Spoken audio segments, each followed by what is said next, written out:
برای چی پدر شما صنعتکار شما در راه پدر نرو؟ بالای منبر با صحبت کردن منم همه از تلاش و از مهنت و زحمت مادر عزیز من به دست آمدگی است. سالهای 97 98 زندگی به همه مشکل بود. دانشگاه را بس کردیم رفتن و اگر نمیخونی شیرهای دادگی من نمیبخشم. روز مادر پرسید که درس نمیری بچم؟ تو دیگه درس نمیری. برای چی نمیری؟ هم دندانو را کندن در دستی ما گذاشتن گفتن و برای قاری شدن یا برای خواننده شدن حافظه نه بلکه آواز لازم است. همین چیز ما را قاری شمشاد کرد. سوال بخش زیاد سوالی که بسیار شما را میخواسته دادن که ما قبل از صحبت گفتیم همین سوال دهم اجا هم یک سوال که شما را بسیار همون سوال با ذوق و با شوق آورده برای چی پدر شما صنعتکار شما در راه پدر نرو؟ همه کوشش میکنیم یک جواب مختصر و پرمحتوا دیم. در یگان نوشتجات در یگان دستورات در یگان نشانه ها آمدگی نیست که پدر وقتی یک کار را دست میگیره حتما فرزند باید هم کار را دست گیره. خیلی نیست. اما اگر من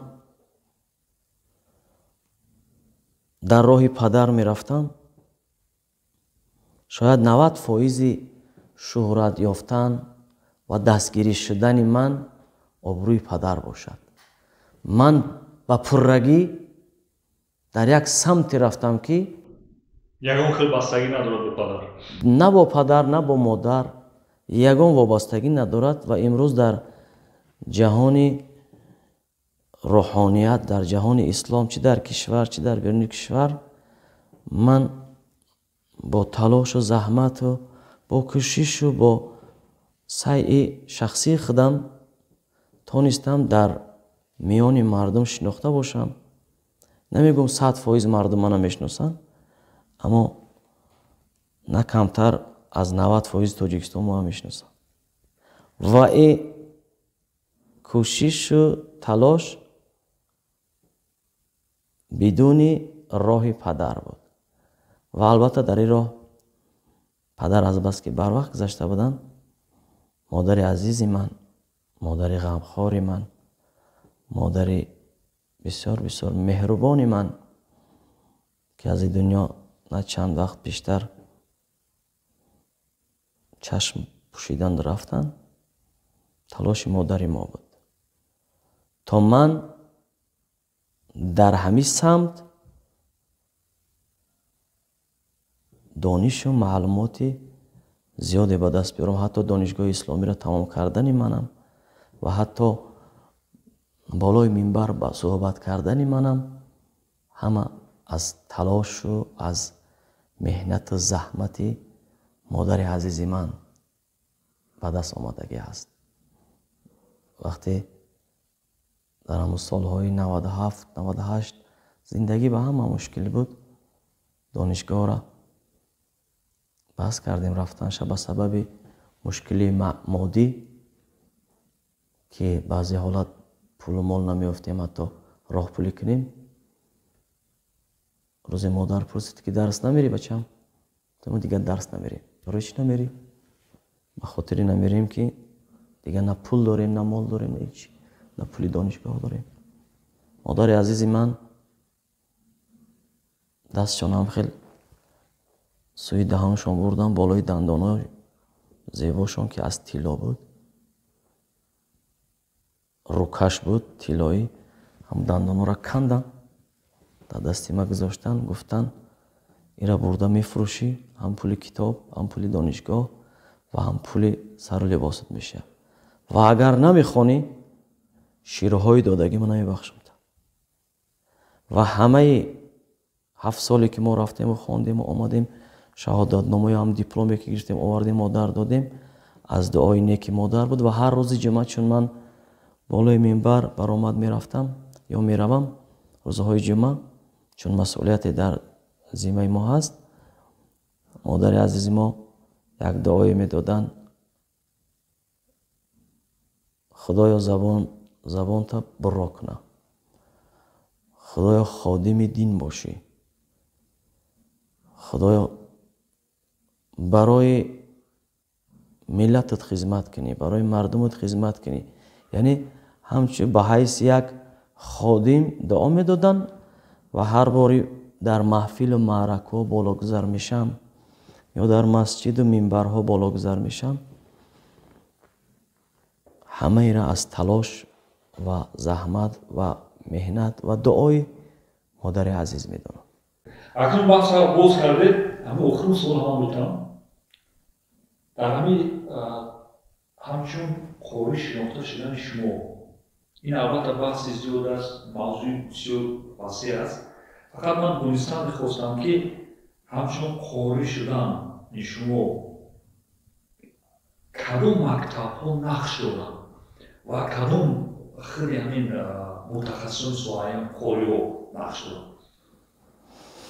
албатта мо дар донишгоҳ мехонем, донишгоҳи исломӣ, устозои барҷаста, устозое ки дар самти қуръон моро дарс медоданд, шахсиятҳои бисёр шинохта.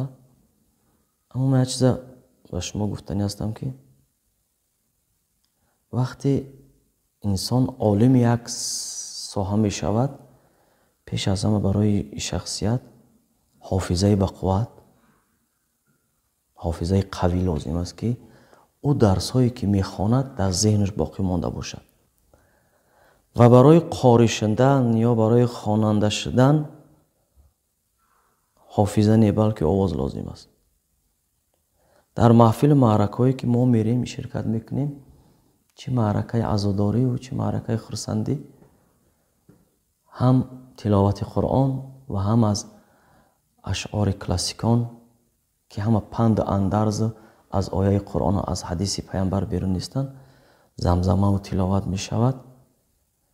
як лаҳни хуби форам, як овози хуби дилкаш ки шукронаи Парвардигор ба ҳайси ирсӣ, меросӣ аз падар мондагӣ аст барои мо.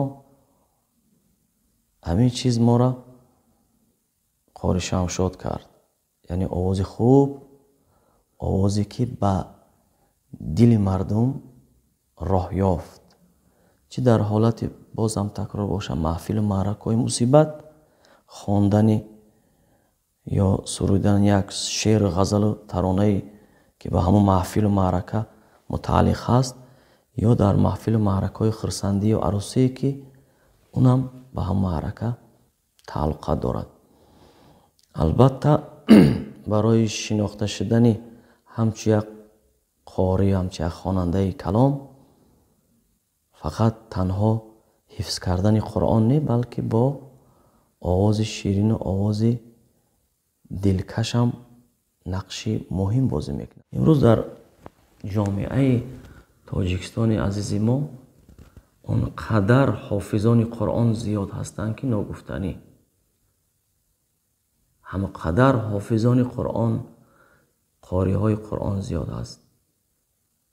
фарз кардем агар шумо мехоҳед қори Абдулбосит, курдишам муҳим нест, Абдулбосит агар бизанед дар интернет, миллионҳо Абдулбосит мебирояд, миллионҳо. қори Абдуллоҳ бизанед, миллионҳо Абдуллоҳ. қори Илёс бизанед, билфарз садҳо ҳазор Илёс. яъне ҳар нафаре мехоҳе аз қориҳо, аз қурроие ки қуръон мехонанд. аммо ин барои таърифу тавсиф нест, барои фаҳмидани шахсияти худтон. дар ҳамон шабака ё дар ҳамон варақаи ҷустуҷӯие ки дар интернетҳо ҷустуҷӯ мекунад, баъд аз Абдулбосит задан, баъд аз дигар қориҳоя задан, қори Шамшод бизанед, кани чандта қори Шамшод мебирояд ва ба худтон хулоса кунед. нақши мударрисои қориҳо кадом қориҳош нақш доранд? вақте ки дар донишгоҳ мехондем. назди бисёре аз қориҳо, чун дар донишгоҳ дарс мехондем, қориҳои машҳур аз зумраи қори абдуҳошир мегуфтанд, ки яке аз фарзандони рӯҳониёни калони кишвари мо ҳастанд. қори сироятулло мегуфтанд. шахсиятҳо бисёр дар олами қуръону олами маънавиёти миллат нақши муҳим бозӣ кардагӣ ҳастанд ва то ҳол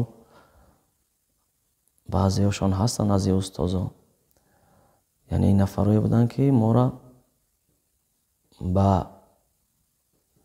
фаҳмишу дарку усулу услуби профессионалӣ бурда расонданд, ки мо чӣ гуна бояд аз дуруст хондани қуръон, аз нозукиҳои қуръон баҳравар шавем. барои мо ино таълим доданд. яъне ишони абдуҳошир ва қори сиратулло, ки ин кас гузаштанд аз дунё, яке аз фарзандони шинохтаи хонадони рӯҳониёни кишвар мо маҳсуб меёбанд. ино хайр, ин масъала бисёр довонадор аст. дар моҳи суҳбат намекунем, ахир суҳбат шуд. Зинда бошед.